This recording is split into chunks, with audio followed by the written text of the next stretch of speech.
안녕하세요. 밤이 깊었네요. 오늘 하루도 고생 많으셨죠?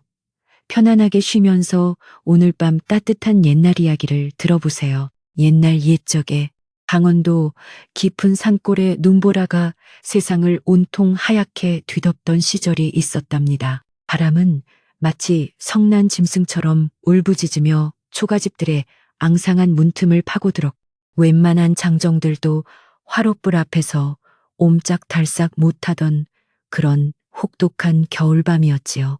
이 깊은 산속, 마을과도 한참 떨어진 외딴 오두막의 강민이라는 사내가 살고 있었습니다. 그는 짐승을 잡아 가죽을 벗기고 약재를 캐어 겨우 입에 풀칠하는 외로운 사냥꾼이었습니다. 그날도 강민은 해가 채 저물기 전에 놓아두었던 덫을 확인하러 산을 올랐습니다. 매서운 바람이 그의 거친 무명옷을 뚫고 살을 애는 듯 했지만 강민은 묵묵히 발걸음을 옮겼습니다. 그의 오두막은 마을의 마지막 집에서도 한참을 더 들어가야 나오는 그야말로 산짐승들만이 이웃인 곳이었습니다. 방 안에는 늘 마르지 않은 짐승 가죽 냄새와 눅눅한 땔감 연기, 그리고 차가운 흙바닥의 기운이 뒤섞여 맴돌았습니다. 밤이 되면 콩알만한 등잔불 아래서 그는 말없이 가죽을 손질하거나 갈아버린 집신을 엮곤 했습니다. 그 적막함은 너무도 오래되어 마치 그의 그림자처럼 그에게서 떨어지지 않는 것이 되었지요. 강민이 왜 이리 깊은 산속에 홀로 틀어박히게 되었는지는 마을 사람들이 더 잘 알았습니다. 그는 본래 나쁜 사람은 아니었으나 그의 아버지가 호랑이에게 물려 돌아가신 뒤로 팔자가 사나운 놈이라는 손가락질을 받았습니다. 게다가 짐승을 잡는 그의 업은 살생을 하는 천한 일이라 여겨졌지요.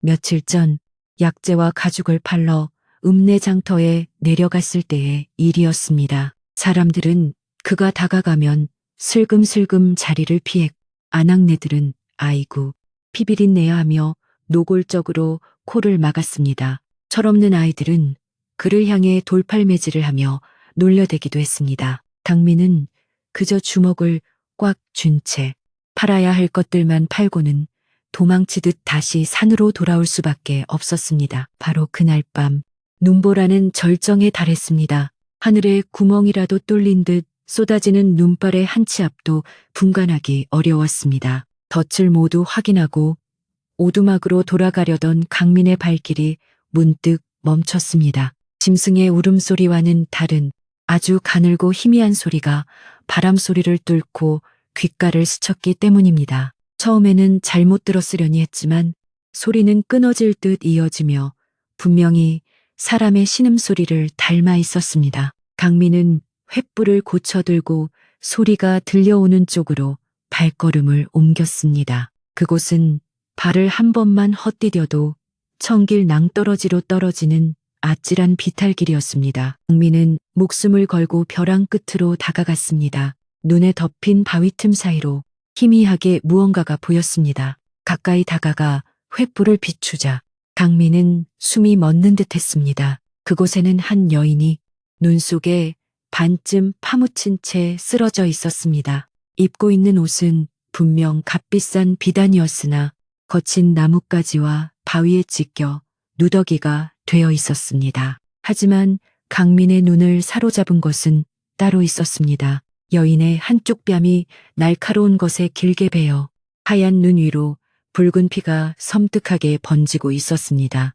여인은 이미 숨이 거의 끊어져 얼음장처럼 차가워진 몸은 미동조차 없었습니다. 강민은 더 이상 생각할 겨를이 없었습니다. 그는 조심스럽게 여인을 둘러엎었습니다.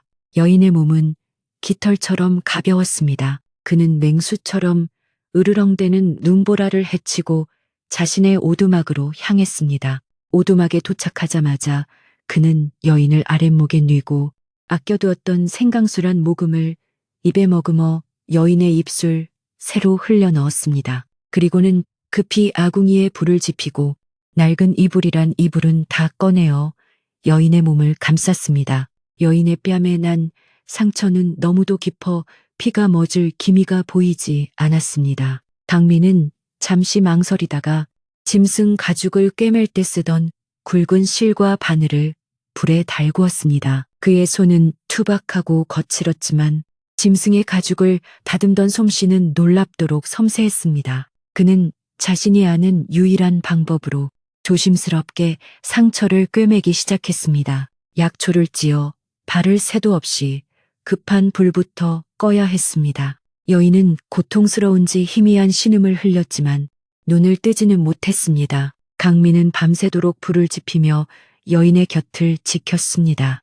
등잔불이 깜빡이는 가운데 오두막 안에는 두 사람의 희미한 숨소리와 밖에서 울부짖는 바람 소리만이 가득했습니다. 그렇게 죽음의 문턱까지 갔던 한 목숨이 세상에서 가장 천대받던 사냥꾼의 손에 의해 간신히 붙들려 있었습니다. 닷새가 지나서야 여인은 가까스로 눈을 떴습니다. 희미한 등잔불 빛이 비추는 낯선 천장을 바라보며 여인은 한동안 자신이 누구인지 왜 이곳에 누워 있는지 기억해내려 애썼습니다. 하지만 머릿속은 하얀 눈바처럼 텅 비어 아무것도 떠오르지 않았습니다. 고개를 돌리려 할 때마다 뺨을 가로지르는 끔찍한 통증이 온몸을 꿰뚫어 손을 들어 얼굴을 만져본 여인은 딱딱하게 아문 상처의 흔적에 소스라치게 놀랐습니다. 그녀는 자신이 겪었을 끔찍한 일을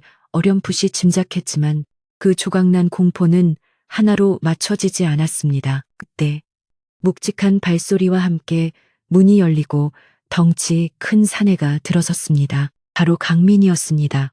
여인은 본능적인 두려움에 몸을 움츠렸습니다. 강민은 며칠 만에 깨어난 여인을 퉁명스럽게 내려다보았지만 그의 손에 들린 것은 뜨거운 김이 모락모락 나는 거친 현미죽 한 그릇이었습니다. 그는 아무 말 없이 죽그릇을 방바닥에 내려놓고는 다시 밖으로 나가려 했습니다. 여인은 그제야 마른 목소리로 저는 누구입니까? 하고 물었습니다. 강민은 걸음을 멈추고 잠시 생각하더니 눈보라가 그친 밤 은하수가 유난히 밝았소. 그냥 은하라고 부르겠소. 하고는 문을 닫고 나가버렸습니다. 그렇게 은하라는 이름을 얻은 여인과 강민의 기묘한 동거가 시작되었습니다. 두 사람 사이에는 말이 거의 오가지 않았습니다. 강민은 여전히 이른 새벽에 사냥을 나갔다가 해가 저물녘에 돌아왔고 은하는 그가 없는 빈 오두막에서 자신의 상처와 싸우며 몸을 추슬렀습니다. 처음 며칠간은 서로의 그림자조차 피하려 애썼지요. 은하는 거울이라고는 없는 이 오두막에서 자신의 얼굴이 얼마나 흉측하게 변했는지 알 수 없었지만 강민이 자신을 바라보지 않는 시선 속에서 그 두려움을 읽었습니다. 하지만 강민의 무뚝뚝함 속에는 이상한 온기가 있었습니다. 그는 말없이 부드러운 짐승 가죽을 그녀의 잠자리에 깔아주었고 자신이 먹는 거친 밥 대신 따로 부드러운 죽을 쑤어 문간에 놓아두곤 했습니다. 몸을 조금 회복한 은하는 자신이 이 신세지는 오두막에 무언가 보탬이 되어야 한다고 생각했습니다. 그녀는 강민이 해져서 너덜너덜해진 옷을 발견하고는 바느질감을 찾았습니다. 하지만 그녀의 손은 이상하게도 바느질이나 길쌈에는 영 소질이 없었습니다. 서툰 손놀림으로 옷을 깁는 소리는 방 안의 정막을 어색하게 깨뜨렸고 강민이 밖에서 짐승 가죽을 무두질하는 날카로운 칼소리와 대조를 이루었습니다. 은하는 자신의 무능함에 깊은 절망감을 느꼈습니다. 자신이 누구였는지 무엇을 할 줄 알았던 사람인지 전혀 기억나지 않는다는 사실이 뺨의 상처보다 더 그녀를 고통스럽게 했습니다. 그러던 어느 날 겨울이 막바지에 이르고 산에 조금씩 봄 기운이 돌기 시작할 무렵 큰일이 터지고 말았습니다. 아직 녹지 않은 눈을 헤치고 겨울잠에서 막 깨어난 곰을 사냥하러 갔던 강민이 해가 중천에 떴는데도 돌아오지 않았습니다. 은하가 초조하게 문 밖을 서성이고 있을 때 저 멀리서 피투성이가 된 강민이 절뚝거리며 나타났습니다. 그는 곰을 잡는 데는 성공했지만 자신도 곰의 날카로운 발톱에 어깨부터 등까지 깊게 찢어지는 치명상을 입은 것이었습니다. 그는 오두막에 들어서자마자 정신을 잃고 쓰러졌습니다. 그가 멎지 않았. 상처는 검붉게 부어오르기 시작했습니다. 은하는 비명을 질렀습니다. 마을의 의원은 너무 멀었. 이 깊은 산속에서 도와줄 사람은 아무도 없었습니다. 강민의 숨소리는 점점 거칠어졌. 밤이 되자 쇠를 달군 듯한 열이 나기 시작했습니다. 그는 고열에 시달리며 알아들을 수 없는 잠꼬대를 뱉어냈습니다. 죽음의 그림자가 오두막 안에 짙게 드리웠습니다. 절망감에 울부짖던 은하는 바로 그 순간 마치 다른 사람이 된 듯이 울음을 뚝 그쳤습니다. 그녀의 눈빛이 얼음장처럼 차갑고 단호하게 변했습니다. 은하는 무엇에 홀린 사람처럼 밖으로 뛰쳐나갔습니다. 그녀는 아직 잔설이 채 녹지 않은 차가운 숲속을 망설임 없이 헤집었습니다. 조금 전까지 바느질 하나 제대로 못하던 그 연약한 여인이 아니었습니다. 그녀의 눈은 매처럼 날카롭게 숲바닥을 훑었. 손은 정확하게 눈 밑에 숨어있던 작은 뿌리들과 바위에 붙은 푸른 이끼 같은 것들을 낚아챘습니다. 그것들은 강민조차도 그저 잡초나 독초로 여기던 것들이었습니다. 그녀는 미친 듯이 그것들을 캐내어 오두막으로 돌아왔습니다. 오두막에 돌아온 은하는 놀라운 침착함으로 강민의 상처를 다루기 시작했습니다. 그녀는 먼저 끓는 물로 상처를 소독하고 자신이 캐온 풀뿌리 중 일부를 입에 넣고 잘게 씹어 상처에 직접 붙였습니다. 그리고는 나머지 약초들을 솜씨 좋게 돌절구에 빻고 다려 강민의 입에 흘려 넣었습니다. 바느질에는 그토록 서툴렀던 그녀의 손길이 사람의 살을 꿰매고 약초를 다루는 데 있어서는 마치 평생 그 일만 해온 장인처럼 망설임이 없고 정교했습니다. 고열 속에서 희미하게 눈을 뜬 강민은 등잔불 빛에 비친 은하의 모습을 보았습니다. 흉측한 상처가 그늘진 그녀의 얼굴은 마치 성스러운 의식을 치르는 무녀처럼 고요하고 진지했습니다. 그는 자신이 구한 것이 사람이 아니라 무언가 다른 존재일지도 모른다는 막연한 경외감 속에서 다시 깊은 잠에 빠져들었습니다. 그렇게 꼬박 사흘 밤낮이 지났습니다.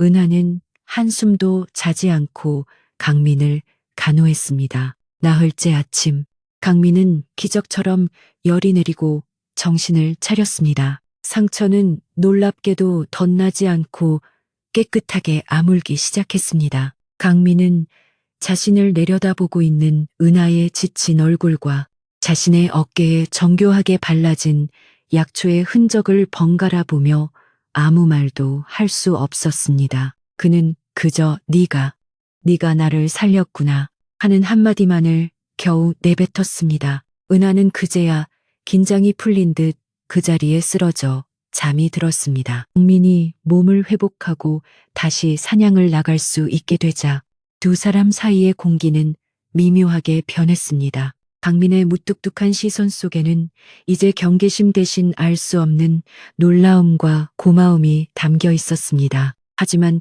그들의 평화는 오래가지 못했습니다. 강민이 곰사냥에서 다쳤다는 소문과 함께 그를 간호한 얼굴에 칼자국이 난 계집에 대한 이야기가 산을 넘어 마을까지 흘러 들어갔기 때문입니다. 처음에는 그저 흉측한 여인이라는 소문이, 나중에는 강민이 산에서 산귀신을 주워와 홀렸다는 흉흉한 이야기로 부풀려졌습니다. 그 소문은 마침내 이 지역을 다스리는 사또의 부인인 허씨 부인의 귀에까지 들어가고야 말았습니다.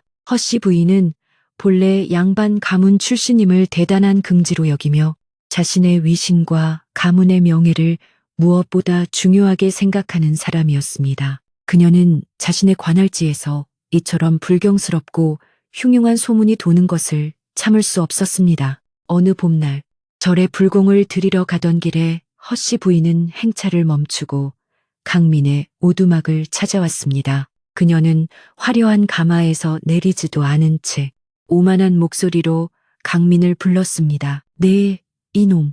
천한 사냥꾼 주제에 감히 요사스러운 것을 산속에 숨겨두고 민심을 흉흉하게 한다는 말이 사실이더냐. 허씨 부인의 날카로운 목소리가 산 중턱에 울려 퍼졌습니다. 그녀는 강민의 오두막을 마치 벌레 쑥을 보듯 경멸 어린 시선으로 쳐다보았습니다. 당장 그 불길한 계집을 내쫓거라. 만약 내 명을 거역한다면 내 놈의 오두막은 물론이고 내 놈의 목숨까지도 무사하지 못할 줄 알 그리 알아라.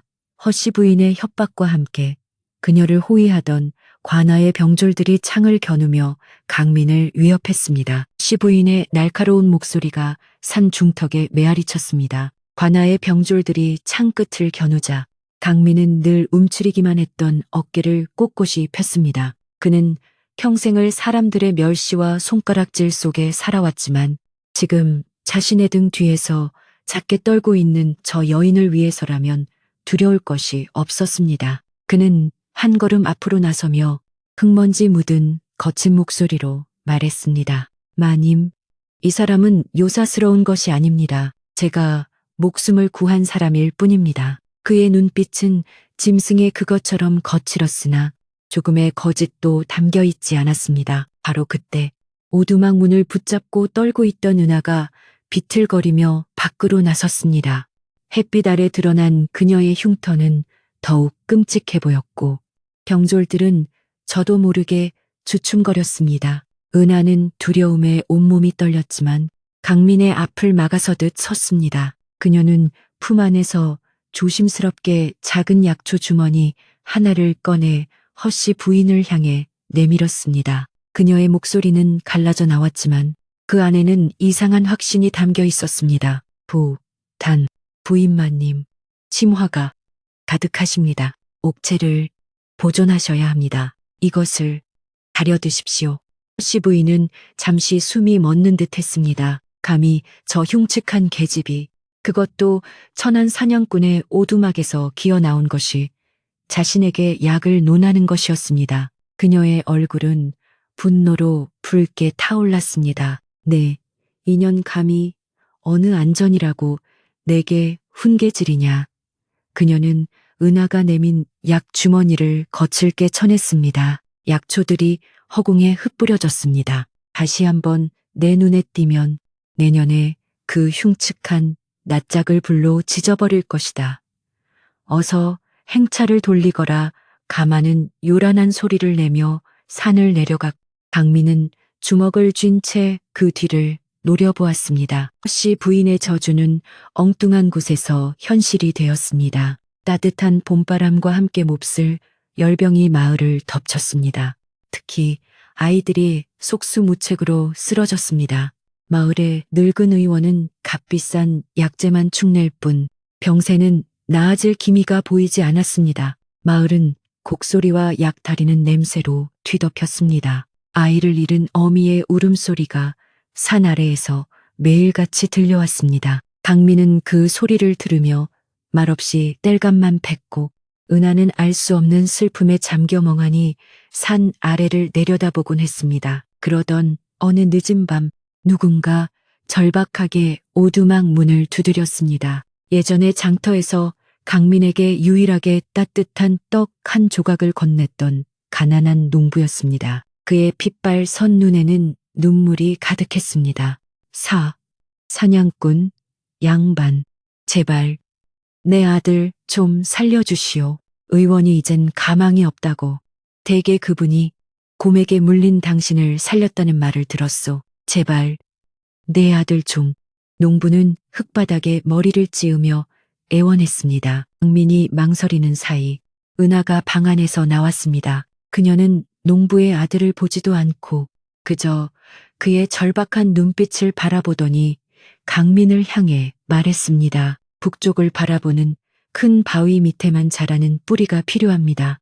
그리고 해가 뜨기 직전 이슬을 머금은 하얀 꽃도요. 그녀의 목소리에는 더 이상 두려움이나 망설임이 없었습니다. 강민은 그 길로 어둠 속을 뚫고 산 가장 깊은 곳으로 달려갔습니다. 그는 자신의 산에서 그 약초들이 어디에 있는지 본능적으로 알고 있었습니다. 은하는 꼬박 사흘 밤낮을 불 앞에서 약을 다렸습니다. 오두막 안은 쓰고도 향긋한 약초 냄새로 가득 찼습니다. 그녀는 잠시도 쉬지 않고 아이의 몸을 닦아내고 정성껏 달인 약을 한 숟가락씩 흘려 넣었습니다. 농부는 이미 반쯤 넋이 나간 채 그 모습을 지켜볼 뿐이었습니다. 사흘째 되는 날 새벽, 불덩이 같던 아이의 몸에서 열이 내리기 시작했습니다. 아이는 가늘게 눈을 뜨고는 물 하고 작은 목소리로 말했습니다.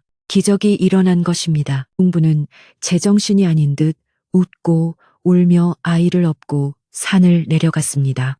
이 소식은 마을의 삽시간에 퍼져나갔습니다.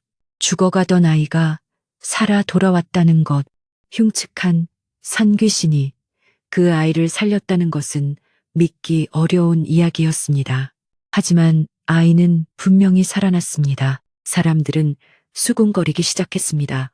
그녀를 흉터 귀신이라 부르던 입들은 머뭇거리기 시작했고 어느새 누군가 그분은 약초 선녀임이 틀림없다고 말하기 시작했습니다. 절박한 이들이 하나둘 쌀이나 보리 한 줌을 들고 강민의 오두막을 향해 조심스럽게 발걸음을 옮기기 시작했습니다. 이 소문은 당연히 허씨 부인의 귀에도 들어갔습니다. 그녀는 치밀어 오르는 분노를 참을 수 없었습니다. 감히 천한 것들이 자신의 명을 어기고 그 불길한 계집을 따르는 것도 모자라 선녀라고까지 부르는 것이었습니다. 이는 사또인 자기 남편의 권위, 나아가 자신의 가문에 대한 모욕이었습니다. 게다가 마을 사람들이 자신보다 그 흉측한 계집을 더 의지한다는 사실은 그녀의 자존심을 여지없이 짓밟았습니다. 씨 부인은 이번에야말로 뿌리를 뽑아야겠다고 결심했습니다. 그녀는 직접 관아의 병졸들을 이끌고 마을 어귀를 막아섰습니다. 어리석은 백성들은 들으라 산속의 그 계집은 선녀가 아니라 너희의 목숨을 앗아가려는 요물이다. 그년이 사용하는 것은 약초가 아니라 사람을 홀리는 요사스러운 술법이다. 당장 그년에게 병의 근원을 묻고 돌로 쳐 죽여야 한다.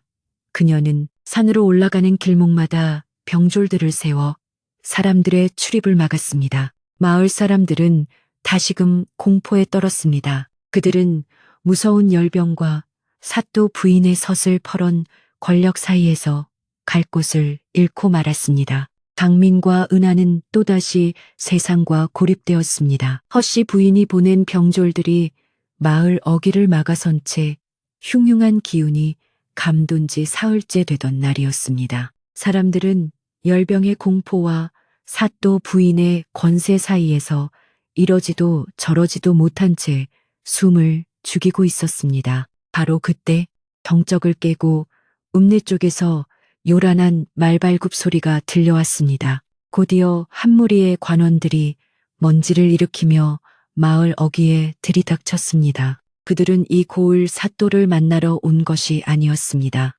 행차를 이끈 것은 백발이 성성하지만 눈빛 많은 매처럼 날카로운 한양형조 잉추에서 나온 박영감이었습니다. 그는 단순한 감찰 관리가 아니라 임금의 명을 받고 중대한 실종 사건을 비밀리에 조사하던 특사였습니다. 박영감은 몇 달 전 끔찍한 영모 사건에 휘말려 억울하게 유배형을 받은 어이 허준명의 행방을 쫓고 있었습니다. 공식적으로는 유배를 가던 중 병사했다고 보고되었으나 임금은 이를 믿지 않았지요. 특히 아버지를 따르겠다며 유배길에 동행했던 그의 외동딸 허세령 아가씨마저 감쪽같이 사라졌다는 것이 의혹의 중심이었습니다. 박영감은 이 고을 근처에서 마지막 흔적이 끊겼다는 첩보를 입수하고 탐문하던 중 흉측한 약초선녀와 그녀를 죽이려 드는 사또 부인이라는 기이한 소문을 듣게 되었습니다. 그는 직감적으로 이것이 단순한 시골의 소란이 아님을 깨달았습니다. 박영감은 길을 막아선 병졸들을 가차없이 밀어내고 곧장 강민의 오두막으로 향했습니다. 또다시 들이닥친 관원들의 모습에 강민은 은하를 등 뒤로 감추며 으르렁거렸습니다. 하지만 박 영감의 눈은 허씨 부인의 그것과는 달랐습니다. 그는 낡은 오두막 안으로 들어서며 두려움에 떨고 있는 은하의 얼굴을 찬찬히 뜯어보았습니다. 흉터는 깊었고 얼굴은 수척했지만 그 눈빛 깊은 곳에 남아있는 총명함과 기품은 숨길 수 없는 것이었습니다. 박 영감은 기억 속에 고귀했던 허세령 아가씨의 모습을 떠올리려 애썼지만 세월의 흔적과 끔찍한 상처가 그 기억을 가로막았습니다. 실망감이 스치려던 찰나 오랜 길 위에 피로가 몰려온 박 영감이 참았던 기침을 거칠게 터뜨렸습니다. 바로 그 순간 모든 것을 두려워하던 은하가 반사적으로 한 걸음 앞으로 나섰습니다. 그녀는 떨리는 목소리로 대감님, 기침이 너무 깊으십니다. 맥을 이라고 말하며 자신도 모르게 박영감의 손목을 잡았습니다. 그녀의 가느다란 손가락은 조금의 망설임도 없이 정확한 맥을 짚어냈습니다. 그리고는 곁에 있던 강민을 돌아보며 말했습니다. 도라지 뿌리와 곰슬개가 아주 조금 필요합니다. 지금 당장 그 의술의 거침없음, 그리고 맥을 짚는 그 독특하고 정교한 손놀림. 박영감은 숨이 멎는 듯했습니다. 그것은 분명 당대 최고의 어이였던 허준명 대감이 자신의 딸에게만 비밀리에 전수하던 가문의 비전 맥진법이었습니다.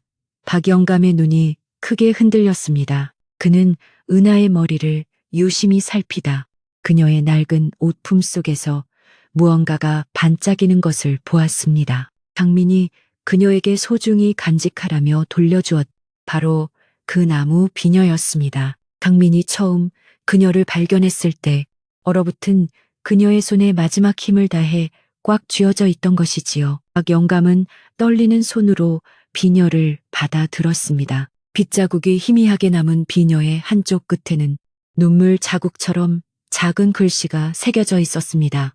세령시링. 박영감은 그 자리에 무너져 내릴 듯 비명을 터뜨렸습니다. 아가씨, 허세령, 아가씨사, 살아계셨군요. 이 늙은이가 미처 알아보지 못했습니다. 그 외침과 동시에 은하라고 불리던 여인, 아니 허세령은 머리를 감싸주며 고통스러운 신음을 내뱉었습니다.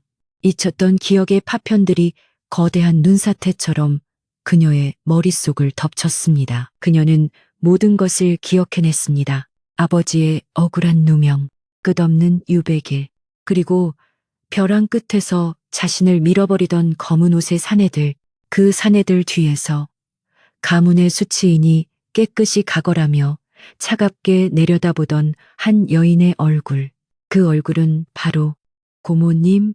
세령이 공포에 질린 목소리로 중얼거렸습니다. 그렇습니다. 사또 부인 허씨는 바로 어이 허준명의 배다른 동생이었습니다. 그녀는 오랫동안 오라비의 명성과 재산을 시기하고 탐내왔 급기야 남편인 사또와 결탁하여 허어이에게 영모라는 끔찍한 누명을 씌웠던 것입니다. 그리고 모든 것을 아는 조카 세령마저 없애려 했던 것이지요. 박영감은 모든 조각이 맞춰지는 것을 깨달았습니다.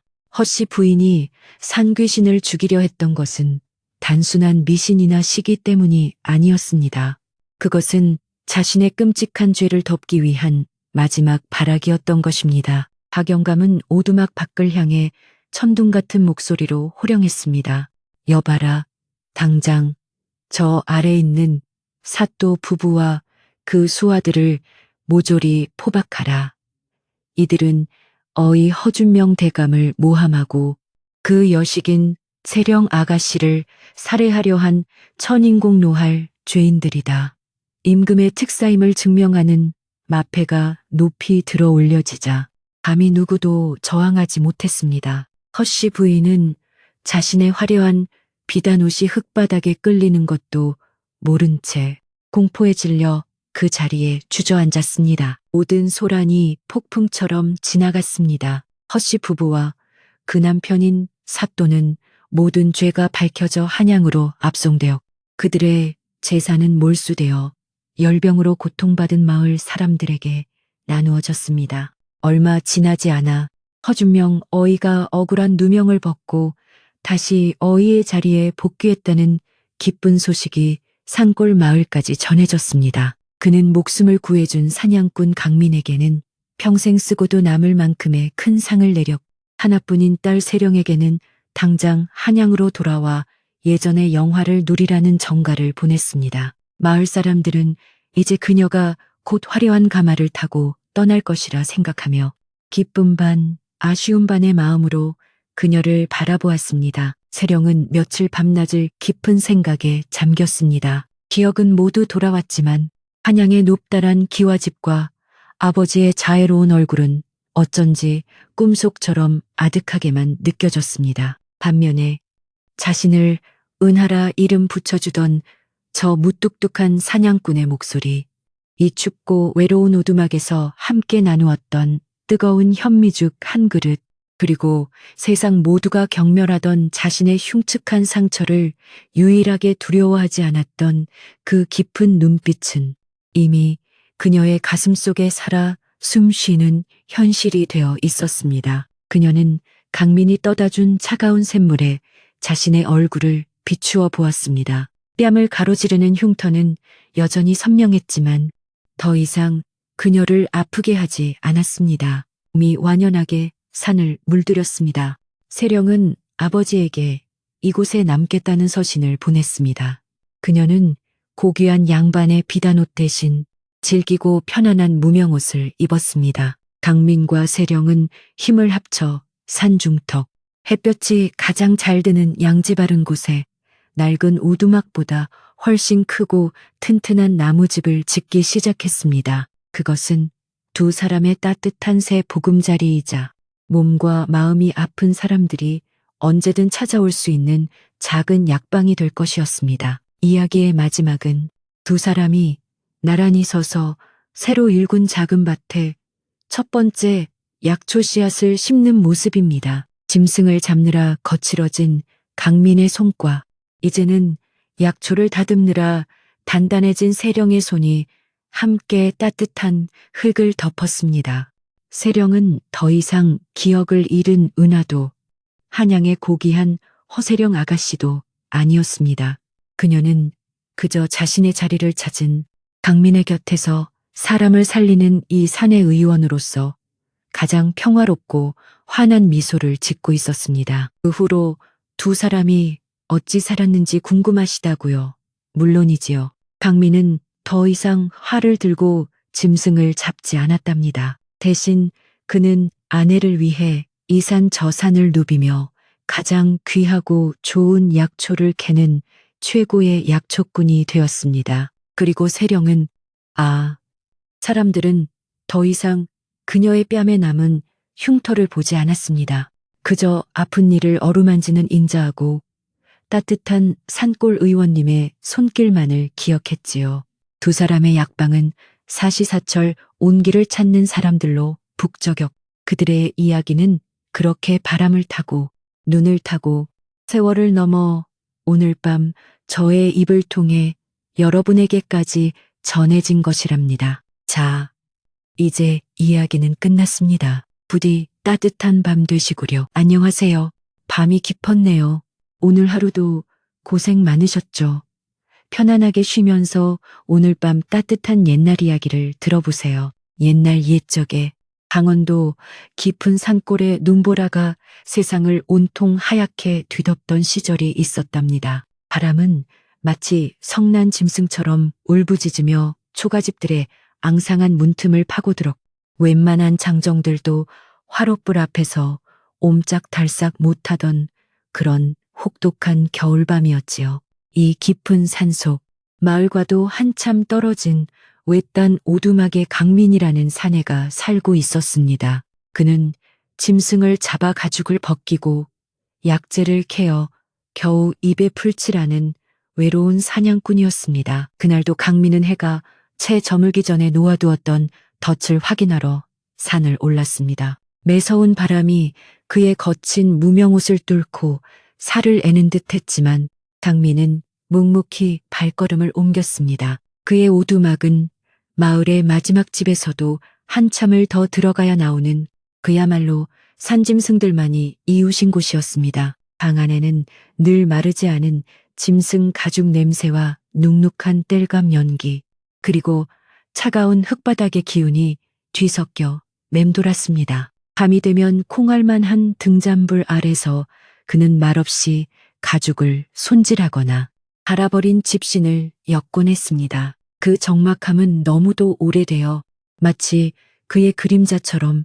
그에게서 떨어지지 않는 것이 되었지요. 강민이 왜 이리 깊은 산속에 홀로 틀어박히게 되었는지는 마을 사람들이 더 잘 알았습니다. 그는 본래 나쁜 사람은 아니었으나 그의 아버지가 호랑이에게 물려 돌아가신 뒤로 팔자가 사나운 놈이라는 손가락질을 받았습니다. 게다가 짐승을 잡는 그의 업은 살생을 하는 천한 일이라 여겨졌지요.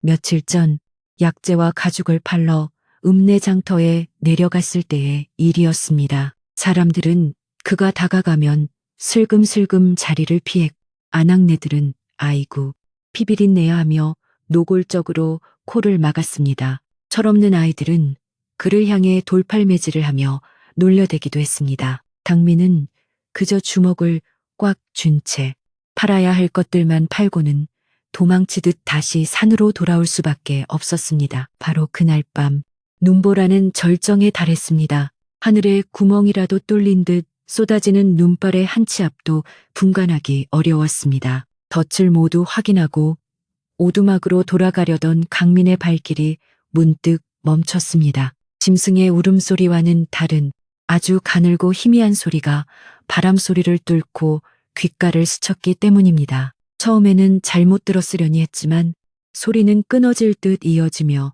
분명히 사람의 신음소리를 닮아 있었습니다. 강민은 횃불을 고쳐들고 소리가 들려오는 쪽으로 발걸음을 옮겼습니다. 그곳은 발을 한 번만 헛디뎌도 청길 낭떠러지로 떨어지는 아찔한 비탈길이었습니다. 강민은 목숨을 걸고 벼랑 끝으로 다가갔습니다. 눈에 덮인 바위 틈 사이로 희미하게 무언가가 보였습니다. 가까이 다가가 횃불을 비추자 강민은 숨이 멎는 듯 했습니다. 그곳에는 한 여인이 눈 속에 반쯤 파묻힌 채 쓰러져 있었습니다. 입고 있는 옷은 분명 값비싼 비단이었으나 거친 나뭇가지와 바위에 찢겨 누더기가 되어 있었습니다. 하지만 강민의 눈을 사로잡은 것은 따로 있었습니다. 여인의 한쪽 뺨이 날카로운 것에 길게 베어 하얀 눈 위로 붉은 피가 섬뜩하게 번지고 있었습니다.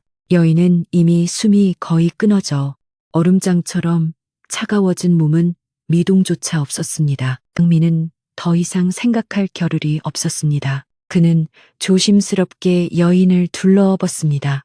여인의 몸은 깃털처럼 가벼웠습니다. 그는 맹수처럼 으르렁대는 눈보라를 헤치고 자신의 오두막으로 향했습니다. 오두막에 도착하자마자 그는 여인을 아랫목에 뉘고 아껴두었던 생강술한 모금을 입에 머금어 여인의 입술 새로 흘려 넣었습니다. 그리고는 급히 아궁이에 불을 지피고 낡은 이불이란 이불은 다 꺼내어 여인의 몸을 감쌌습니다. 여인의 뺨에 난 상처는 너무도 깊어 피가 멎을 기미가 보이지 않았습니다. 강민은 잠시 망설이다가 짐승 가죽을 꿰맬 때 쓰던 굵은 실과 바늘을 불에 달구었습니다. 그의 손은 투박하고 거칠었지만 짐승의 가죽을 다듬던 솜씨는 놀랍도록 섬세했습니다. 그는 자신이 아는 유일한 방법으로 조심스럽게 상처를 꿰매기 시작했습니다. 약초를 찧어 발을 새도 없이 급한 불부터 꺼야 했습니다. 여인은 고통스러운지 희미한 신음을 흘렸지만 눈을 뜨지는 못했습니다. 강민은 밤새도록 불을 지피며 여인의 곁을 지켰습니다. 등잔불이 깜빡이는 가운데 오두막 안에는 두 사람의 희미한 숨소리와 밖에서 울부짖는 바람 소리만이 가득했습니다. 그렇게 죽음의 문턱까지 갔던 한 목숨이 세상에서 가장 천대받던 사냥꾼의 손에 의해 간신히 붙들려 있었습니다. 닷새가 지나서야 여인은 가까스로 눈을 떴습니다. 희미한 등잔불 빛이 비추는 낯선 천장을 바라보며 여인은 한동안 자신이 누구인지, 왜 이곳에 누워 있는지 기억해내려 애썼습니다. 하지만 머릿속은 하얀 눈바처럼 텅 비어 아무것도 떠오르지 않았습니다. 고개를 돌리려 할 때마다 뺨을 가로지르는 끔찍한 통증이 온몸을 꿰뚫어 손을 들어 얼굴을 만져본 여인은 딱딱하게 아문 상처의 흔적에 소스라치게 놀랐습니다. 그녀는 자신이 겪었을 끔찍한 일을 어렴풋이 짐작했지만 그 조각난 공포는 하나로 맞춰지지 않았습니다. 그때 묵직한 발소리와 함께 문이 열리고 덩치 큰 사내가 들어섰습니다. 바로 강민이었습니다. 여인은 본능적인 두려움에 몸을 움츠렸습니다. 강민은 며칠 만에 깨어난 여인을 퉁명스럽게 내려다보았지만 그의 손에 들린 것은 뜨거운 김이 모락모락 나는 거친 현미죽 한 그릇이었습니다. 그는 아무 말 없이 죽그릇을 방바닥에 내려놓고는 다시 밖으로 나가려 했습니다. 여인은 그제야 마른 목소리로 저는 누구입니까? 하고 물었습니다. 강민은 걸음을 멈추고 잠시 생각하더니 눈보라가 그친 밤 은하수가 유난히 밝았소. 그냥 은하라고 부르겠소. 하고는 문을 닫고 나가버렸습니다. 그렇게 은하라는 이름을 얻은 여인과 강민의 기묘한 동거가 시작되었습니다.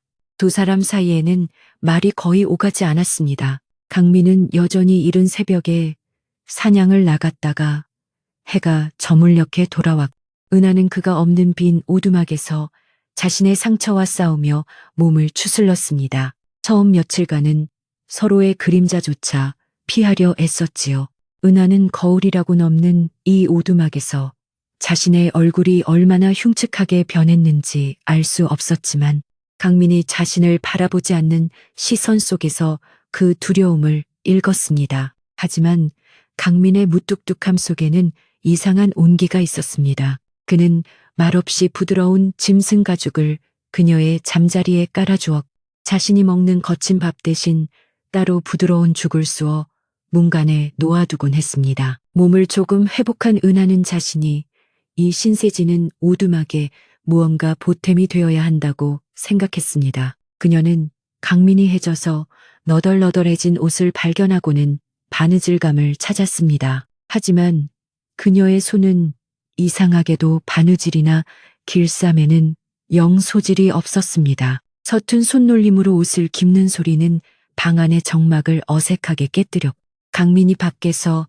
짐승 가죽을 무두질하는 날카로운 칼소리와 대조를 이루었습니다. 은하는 자신의 무능함에 깊은 절망감을 느꼈습니다. 자신이 누구였는지, 무엇을 할 줄 알았던 사람인지 전혀 기억나지 않는다는 사실이 뺨의 상처보다 더 그녀를 고통스럽게 했습니다. 그러던 어느 날 겨울이 막바지에 이르고 산에 조금씩 봄 기운이 돌기 시작할 무렵 큰일이 터지고 말았습니다. 아직 녹지 않은 눈을 헤치고 겨울잠에서 막 깨어난 곰을 사냥하러 갔던 강민이 해가 중천에 떴는데도 돌아오지 않았습니다. 은하가 초조하게 문 밖을 서성이고 있을 때 저 멀리서 피투성이가 된 강민이 절뚝거리며 나타났습니다. 그는 곰을 잡는 데는 성공했지만 자신도 곰의 날카로운 발톱에 어깨부터 등까지 깊게 찢어지는 치명상을 입은 것이었습니다. 그는 오두막에 들어서자마자 정신을 잃고 쓰러졌습니다. 그가 멎지 않았 상처는 검붓게 부어오르기 시작했습니다.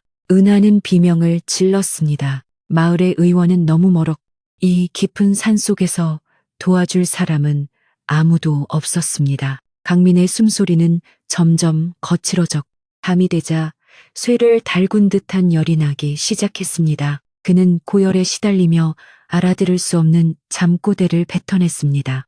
죽음의 그림자가 오두막 안에 짙게 드리웠습니다. 절망감에 울부짖던 은하는 바로 그 순간 마치 다른 사람이 된 듯이 울음을 뚝 그쳤습니다. 그녀의 눈빛이 얼음장처럼 차갑고 단호하게 변했습니다. 은하는 무엇에 홀린 사람처럼 밖으로 뛰쳐나갔습니다. 그녀는 아직 잔설이 채 녹지 않은 차가운 숲속을 망설임 없이 헤집었습니다. 조금 전까지 바느질 하나 제대로 못하던 그 연약한 여인이 아니었습니다. 그녀의 눈은 매처럼 날카롭게 숲바닥을 훑었, 손은 정확하게 눈 밑에 숨어있던 작은 뿌리들과 바위에 붙은 푸른 이끼 같은 것들을 낚아챘습니다. 그것들은 강민조차도 그저 잡초나 독초로 여기던 것들이었습니다. 그녀는 미친 듯이 그것들을 캐내어 오두막으로 돌아왔습니다. 오두막에 돌아온 은하는 놀라운 침착함으로 강민의 상처를 다루기 시작했습니다.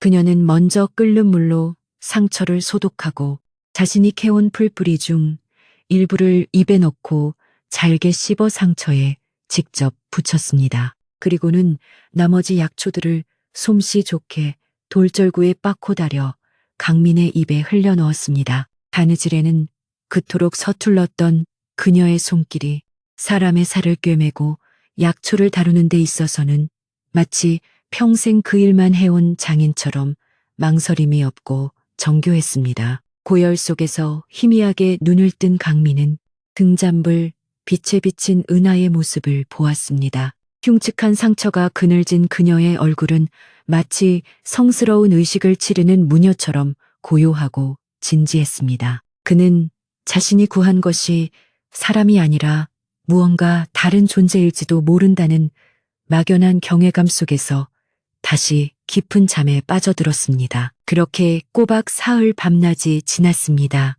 은하는 한숨도 자지 않고 강민을 간호했습니다. 나흘째 아침, 강민은 기적처럼 열이 내리고 정신을 차렸습니다. 상처는 놀랍게도 덧나지 않고 깨끗하게 아물기 시작했습니다. 강민은 자신을 내려다보고 있는 은하의 지친 얼굴과 자신의 어깨에 정교하게 발라진 약초의 흔적을 번갈아 보며 아무 말도 할 수 없었습니다. 그는 그저 네가 나를 살렸구나 하는 한마디만을 겨우 내뱉었습니다. 은하는 그제야 긴장이 풀린 듯 그 자리에 쓰러져 잠이 들었습니다. 강민이 몸을 회복하고 다시 사냥을 나갈 수 있게 되자 두 사람 사이의 공기는 미묘하게 변했습니다. 강민의 무뚝뚝한 시선 속에는 이제 경계심 대신 알 수 없는 놀라움과 고마움이 담겨 있었습니다. 하지만 그들의 평화는 오래가지 못했습니다. 강민이 곰사냥에서 다쳤다는 소문과 함께 그를 간호한 얼굴에 칼자국이 난 계집에 대한 이야기가 산을 넘어 마을까지 흘러 들어갔기 때문입니다. 처음에는 그저 흉측한 여인이라는 소문이, 나중에는 강민이 산에서 산귀신을 주워와 홀렸다는 흉흉한 이야기로 부풀려졌습니다. 그 소문은 마침내 이 지역을 다스리는 사또의 부인인 허씨 부인의 귀에까지 들어가고야 말았습니다. 허씨 부인은 본래 양반 가문 출신임을 대단한 긍지로 여기며 자신의 위신과 가문의 명예를 무엇보다 중요하게 생각하는 사람이었습니다. 그녀는 자신의 관할지에서 이처럼 불경스럽고 흉흉한 소문이 도는 것을 참을 수 없었습니다. 어느 봄날 절에 불공을 드리러 가던 길에 허씨 부인은 행차를 멈추고 강민의 오두막을 찾아왔습니다. 그녀는 화려한 가마에서 내리지도 않은 채 오만한 목소리로 강민을 불렀습니다. 네, 이놈. 천한 사냥꾼 주제에 감히 요사스러운 것을 산속에 숨겨두고 민심을 흉흉하게 한다는 말이 사실이더냐. 허씨 부인의 날카로운 목소리가 산 중턱에 울려 퍼졌습니다. 그녀는 강민의 오두막을 마치 벌레 쑥을 보듯 경멸 어린 시선으로 쳐다보았습니다. 당장 그 불길한 계집을 내쫓거라. 만약 내 명을 거역한다면 내 놈의 오두막은 물론이고 내 놈의 목숨까지도 무사하지 못할 줄 알 그리 알아라. 허씨 부인의 협박과 함께 그녀를 호위하던 관아의 병졸들이 창을 겨누며 강민을 위협했습니다. 씨 부인의 날카로운 목소리가 산 중턱에 메아리쳤습니다. 관아의 병졸들이 창 끝을 겨누자 강민은 늘 움츠리기만 했던 어깨를 꼿꼿이 폈습니다. 그는 평생을 사람들의 멸시와 손가락질 속에 살아왔지만 지금 자신의 등 뒤에서 작게 떨고 있는 저 여인을 위해서라면 두려울 것이 없었습니다. 그는 한 걸음 앞으로 나서며 흙먼지 묻은 거친 목소리로 말했습니다. 마님, 이 사람은 요사스러운 것이 아닙니다. 제가 목숨을 구한 사람일 뿐입니다. 그의 눈빛은 짐승의 그것처럼 거칠었으나 조금의 거짓도 담겨 있지 않았습니다. 바로 그때 오두막 문을 붙잡고 떨고 있던 은하가 비틀거리며 밖으로 나섰습니다. 햇빛 아래 드러난 그녀의 흉터는 더욱 끔찍해 보였고 경졸들은 저도 모르게 주춤거렸습니다. 은하는 두려움에 온몸이 떨렸지만 강민의 앞을 막아서듯 섰습니다. 그녀는 품 안에서 조심스럽게 작은 약초 주머니 하나를 꺼내 허씨 부인을 향해 내밀었습니다. 그녀의 목소리는 갈라져 나왔지만 그 안에는 이상한 확신이 담겨 있었습니다.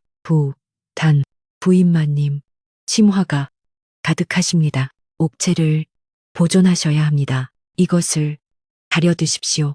허씨 부인은 잠시 숨이 멎는 듯 했습니다. 감히 저 흉측한 계집이, 그것도 천한 사냥꾼의 오두막에서 기어 나온 것이 자신에게 약을 논하는 것이었습니다. 그녀의 얼굴은 분노로 붉게 타올랐습니다. 네, 인연 감히 어느 안전이라고 내게 훈계질이냐. 그녀는 은하가 내민 약 주머니를 거칠게 쳐냈습니다. 약초들이 허공에 흩뿌려졌습니다. 다시 한번 내 눈에 띄면 내년에 그 흉측한 낯짝을 불로 지져버릴 것이다. 어서 행차를 돌리거라. 가마는 요란한 소리를 내며 산을 내려가 강민은 주먹을 쥔 채 그 뒤를 노려보았습니다. 허씨 부인의 저주는 엉뚱한 곳에서 현실이 되었습니다. 따뜻한 봄바람과 함께 몹쓸 열병이 마을을 덮쳤습니다. 특히 아이들이 속수무책으로 쓰러졌습니다. 마을의 늙은 의원은 값비싼 약재만 축낼 뿐 병세는 나아질 기미가 보이지 않았습니다. 마을은 곡소리와 약 다리는 냄새로 뒤덮였습니다. 아이를 잃은 어미의 울음소리가 산 아래에서 매일같이 들려왔습니다. 강민은 그 소리를 들으며 말없이 땔감만 팼고 은하는 알 수 없는 슬픔에 잠겨 멍하니 산 아래를 내려다보곤 했습니다. 그러던 어느 늦은 밤 누군가 절박하게 오두막 문을 두드렸습니다. 예전에 장터에서 강민에게 유일하게 따뜻한 떡 한 조각을 건넸던 가난한 농부였습니다. 그의 핏발 선 눈에는 눈물이 가득했습니다. 사냥꾼, 양반, 제발 내 아들 좀 살려주시오. 의원이 이젠 가망이 없다고. 대개 그분이 곰에게 물린 당신을 살렸다는 말을 들었소. 제발 내 아들 좀. 농부는 흙바닥에 머리를 찌으며 애원했습니다. 강민이 망설이는 사이 은하가 방 안에서 나왔습니다. 그녀는 농부의 아들을 보지도 않고 그저 그의 절박한 눈빛을 바라보더니 강민을 향해 말했습니다. 북쪽을 바라보는 큰 바위 밑에만 자라는 뿌리가 필요합니다. 그리고 해가 뜨기 직전 이슬을 머금은 하얀 꽃도요. 그녀의 목소리에는 더 이상 두려움이나 망설임이 없었습니다. 강민은 그 길로 어둠 속을 뚫고 산 가장 깊은 곳으로 달려갔습니다. 그는 자신의 산에서 그 약초들이 어디에 있는지 본능적으로 알고 있었습니다. 은하는 꼬박 사흘 밤낮을 불 앞에서 약을 다렸습니다. 오두막 안은 쓰고도 향긋한 약초 냄새로 가득 찼습니다. 그녀는 잠시도 쉬지 않고 아이의 몸을 닦아내고 정성껏 달인 약을 한 숟가락씩 흘려 넣었습니다. 농부는 이미 반쯤 넋이 나간 채 그 모습을 지켜볼 뿐이었습니다. 사흘째 되는 날 새벽, 불덩이 같던 아이의 몸에서 열이 내리기 시작했습니다. 아이는 가늘게 눈을 뜨고는 하고 작은 목소리로 말했습니다. 기적이 일어난 것입니다. 농부는 제정신이 아닌 듯 웃고 울며 아이를 업고 산을 내려갔습니다. 이 소식은 마을의 삽시간에 퍼져나갔습니다. 죽어가던 아이가 살아 돌아왔다는 것, 흉측한 산귀신이 그 아이를 살렸다는 것은 믿기 어려운 이야기였습니다. 하지만 아이는 분명히 살아났습니다. 사람들은 수군거리기 시작했습니다. 그녀를 흉터 귀신이라 부르던 입들은 머뭇거리기 시작했고 어느새 누군가 그분은 약초 선녀임이 틀림없다고 말하기 시작했습니다. 절박한 이들이 하나둘 쌀이나 보리 한 줌을 들고 강민의 오두막을 향해 조심스럽게 발걸음을 옮기기 시작했습니다. 이 소문은 당연히 허씨 부인의 귀에도 들어갔습니다. 그녀는 치밀어 오르는 분노를 참을 수 없었습니다. 감히 천한 것들이 자신의 명을 어기고 그 불길한 계집을 따르는 것도 모자라 선녀라고까지 부르는 것이었습니다. 이는 사또인 자기 남편의 권위, 나아가 자신의 가문에 대한 모욕이었습니다. 게다가 마을 사람들이 자신보다 그 흉측한 계집을 더 의지한다는 사실은 그녀의 자존심을 여지없이 짓밟았습니다. 씨 부인은 이번에야말로 뿌리를 뽑아야겠다고 결심했습니다. 그녀는 직접 관아의 병졸들을 이끌고 마을 어귀를 막아섰습니다. 어리석은 백성들은 들으라 산속의 그 계집은 선녀가 아니라 너희의 목숨을 앗아가려는 요물이다. 그년이 사용하는 것은 약초가 아니라 사람을 홀리는 요사스러운 술법이다. 당장 그년에게 병의 근원을 묻고 돌로 쳐 죽여야 한다.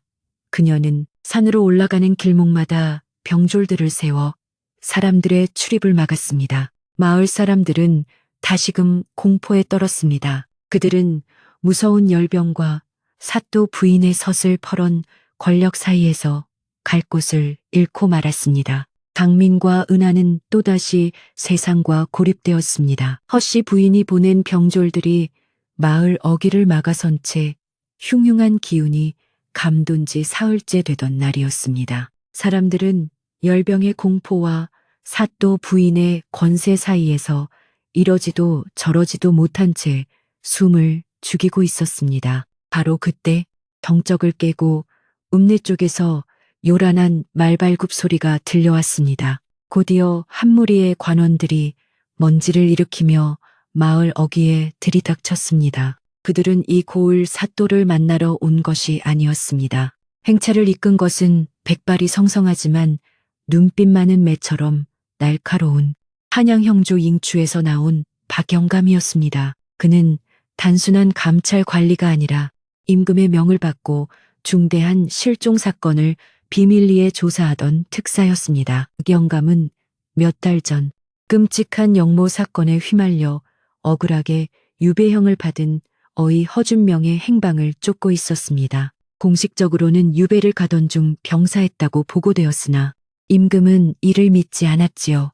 특히 아버지를 따르겠다며 유배길에 동행했던 그의 외동딸 허세령 아가씨마저 감쪽같이 사라졌다는 것이 의혹의 중심이었습니다. 박영감은 이 고을 근처에서 마지막 흔적이 끊겼다는 첩보를 입수하고 탐문하던 중 흉측한 약초선녀와 그녀를 죽이려 드는 사또 부인이라는 기이한 소문을 듣게 되었습니다. 그는 직감적으로 이것이 단순한 시골의 소란이 아님을 깨달았습니다. 박영감은 길을 막아선 병졸들을 가차없이 밀어내고 곧장 강민의 오두막으로 향했습니다. 또다시 들이닥친 관원들의 모습에 강민은 은하를 등 뒤로 감추며 으르렁거렸습니다. 하지만 박영감의 눈은 허씨 부인의 그것과는 달랐습니다. 그는 낡은 오두막 안으로 들어서며 두려움에 떨고 있는 은하의 얼굴을 찬찬히 뜯어보았습니다. 흉터는 깊었고 얼굴은 수척했지만 그 눈빛 깊은 곳에 남아있는 총명함과 기품은 숨길 수 없는 것이었습니다. 박영감은 기억 속에 고귀했던 허세령 아가씨의 모습을 떠올리려 애썼지만 세월의 흔적과 끔찍한 상처가 그 기억을 가로막았습니다. 실망감이 스치려던 찰나 오랜 길 위에 피로가 몰려온 박영감이 참았던 기침을 거칠게 터뜨렸습니다. 바로 그 순간 모든 것을 두려워하던 은하가 반사적으로 한 걸음 앞으로 나섰습니다. 그녀는 떨리는 목소리로 대감님, 기침이 너무 깊으십니다. 맥을 이라고 말하며 자신도 모르게 박영감의 손목을 잡았습니다. 그녀의 가느다란 손가락은 조금의 망설임도 없이 정확한 맥을 짚어냈습니다. 그리고는 곁에 있던 강민을 돌아보며 말했습니다. 도라지 뿌리와 곰슬개가 아주 조금 필요합니다. 지금 당장. 그 의술의 거침없음, 그리고 맥을 짚는 그 독특하고 정교한 손놀림, 박영감은 숨이 멎는 듯했습니다. 그것은 분명 당대 최고의 어이였던 허준명 대감이 자신의 딸에게만 비밀리에 전수하던 가문의 비전 맥진법이었습니다. 박영감의 눈이 크게 흔들렸습니다. 그는 은하의 머리를 유심히 살피다 그녀의 낡은 옷품 속에서 무언가가 반짝이는 것을 보았습니다. 강민이 그녀에게 소중히 간직하라며 돌려주었 바로 그 나무 비녀였습니다. 강민이 처음 그녀를 발견했을 때 얼어붙은 그녀의 손에 마지막 힘을 다해 꽉 쥐어져 있던 것이지요. 박영감은 떨리는 손으로 비녀를 받아 들었습니다. 빗자국이 희미하게 남은 비녀의 한쪽 끝에는 눈물 자국처럼 작은 글씨가 새겨져 있었습니다. 세령시링. 박영감은 그 자리에 무너져 내릴 듯 비명을 터뜨렸습니다. 아가씨, 허세령, 아가씨사, 살아계셨군요. 이 늙은이가 미처 알아보지 못했습니다. 그 외침과 동시에 은하라고 불리던 여인, 아니 허세령은 머리를 감싸주며 고통스러운 신음을 내뱉었습니다. 잊혔던 기억의 파편들이 거대한 눈사태처럼 그녀의 머릿속을 덮쳤습니다. 그녀는 모든 것을 기억해냈습니다. 아버지의 억울한 누명, 끝없는 유배길, 그리고 벼랑 끝에서 자신을 밀어버리던 검은 옷의 사내들, 그 사내들 뒤에서 가문의 수치인이 깨끗이 가거라며 차갑게 내려다보던 한 여인의 얼굴. 그 얼굴은 바로 고모님. 세령이 공포에 질린 목소리로 중얼거렸습니다. 그렇습니다. 사또 부인 허씨는 바로 어이 허준명의 배다른 동생이었습니다. 그녀는 오랫동안 오라비의 명성과 재산을 시기하고 탐내왔 급기야 남편인 사또와 결탁하여 허어이에게 영모라는 끔찍한 누명을 씌웠던 것입니다. 그리고 모든 것을 아는 조카 세령마저 없애려 했던 것이지요. 박영감은 모든 조각이 맞춰지는 것을 깨달았습니다. 허씨 부인이 산귀신을 죽이려 했던 것은 단순한 미신이나 시기 때문이 아니었습니다. 그것은 자신의 끔찍한 죄를 덮기 위한 마지막 발악이었던 것입니다. 박영감은 오두막 밖을 향해 천둥 같은 목소리로 호령했습니다. 여봐라, 당장 저 아래 있는 사또 부부와 그 수하들을 모조리 포박하라. 이들은 어이 허준명 대감을 모함하고 그 여식인 세령 아가씨를 살해하려 한 천인공 노할 죄인들이다.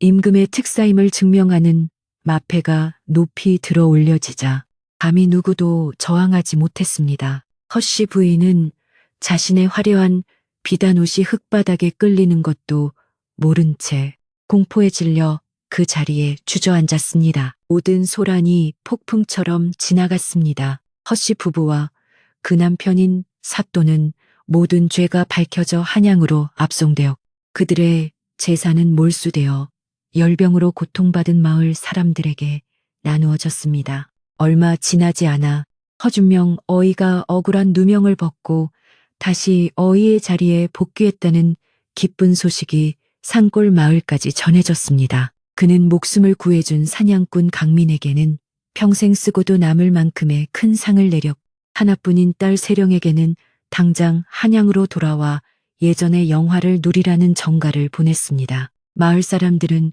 이제 그녀가 곧 화려한 가마를 타고 떠날 것이라 생각하며 기쁨 반 아쉬움 반의 마음으로 그녀를 바라보았습니다. 세령은 며칠 밤낮을 깊은 생각에 잠겼습니다. 기억은 모두 돌아왔지만 한양의 높다란 기와집과 아버지의 자애로운 얼굴은 어쩐지 꿈속처럼 아득하게만 느껴졌습니다. 반면에 자신을 은하라 이름 붙여주던 저 무뚝뚝한 사냥꾼의 목소리, 이 춥고 외로운 오두막에서 함께 나누었던 뜨거운 현미죽 한 그릇, 그리고 세상 모두가 경멸하던 자신의 흉측한 상처를 유일하게 두려워하지 않았던 그 깊은 눈빛은 이미 그녀의 가슴 속에 살아 숨 쉬는 현실이 되어 있었습니다. 그녀는 강민이 떠다준 차가운 샘물에 자신의 얼굴을 비추어 보았습니다. 뺨을 가로지르는 흉터는 여전히 선명했지만 더 이상 그녀를 아프게 하지 않았습니다. 몸이 완연하게 산을 물들였습니다. 세령은 아버지에게 이곳에 남겠다는 서신을 보냈습니다. 그녀는 고귀한 양반의 비단옷 대신 질기고 편안한 무명옷을 입었습니다. 강민과 세령은 힘을 합쳐 산중턱, 햇볕이 가장 잘 드는 양지 바른 곳에 낡은 오두막보다 훨씬 크고 튼튼한 나무집을 짓기 시작했습니다. 그것은 두 사람의 따뜻한 새 보금자리이자 몸과 마음이 아픈 사람들이 언제든 찾아올 수 있는 작은 약방이 될 것이었습니다. 이야기의 마지막은 두 사람이 나란히 서서 새로 일군 작은 밭에 첫 번째 약초 씨앗을 심는 모습입니다. 짐승을 잡느라 거칠어진 강민의 손과 이제는 약초를 다듬느라 단단해진 세령의 손이 함께 따뜻한 흙을 덮었습니다. 세령은 더 이상 기억을 잃은 은하도 한양의 고귀한 허세령 아가씨도 아니었습니다. 그녀는 그저 자신의 자리를 찾은 강민의 곁에서 사람을 살리는 이 사내 의원으로서 가장 평화롭고 환한 미소를 짓고 있었습니다. 그 후로 두 사람이 어찌 살았는지 궁금하시다고요. 물론이지요. 강민은 더 이상 활을 들고 짐승을 잡지 않았답니다. 대신 그는 아내를 위해 이 산 저 산을 누비며 가장 귀하고 좋은 약초를 캐는 최고의 약초꾼이 되었습니다. 그리고 세령은 사람들은 더 이상 그녀의 뺨에 남은 흉터를 보지 않았습니다. 그저 아픈 이를 어루만지는 인자하고 따뜻한 산골 의원님의 손길만을 기억했지요. 두 사람의 약방은 사시사철 온기를 찾는 사람들로 북적였고 그들의 이야기는 그렇게 바람을 타고 눈을 타고 세월을 넘어 오늘 밤 저의 입을 통해 여러분에게까지 전해진 것이랍니다. 자, 이제 이야기는 끝났습니다. 부디 따뜻한 밤 되시구려.